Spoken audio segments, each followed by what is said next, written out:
Hello అందరికీ. ఈ వీడియోలో మనం నార్ సూప్ ఎలా చేసుకోవాలో చూద్దాం.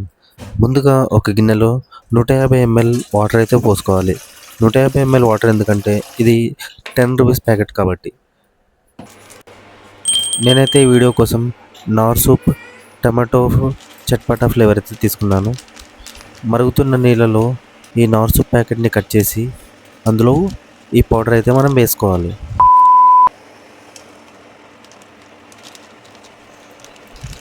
ఇలా పౌడర్ వాటర్లో వేసాక మనం ఒక స్పూన్ తీసుకొని కలుపుతూ ఉండాలి. అప్పుడు ఆ పౌడర్ కాస్త ఉండలు కట్టకుండా ఉంటుంది. ఇలా బాగా కలిపిన తర్వాత 2 నుంచి 3 నిమిషాల వరకు అయితే మనం లో ఫ్లేమ్లో ఉడికిస్తూ ఉండాలి.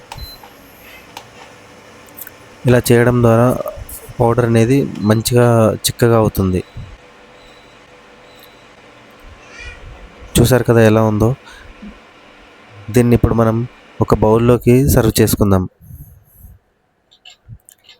ఇలా బౌల్లో వేసుకున్న తర్వాత మనం తినే ముందు కనుక ఈ సూప్ని తాగినట్టయితే మనం పొట్ట కూడా చాలా తక్కువ ఫుడ్ని ఇంటేక్ అయితే తీసుకుంటుంది.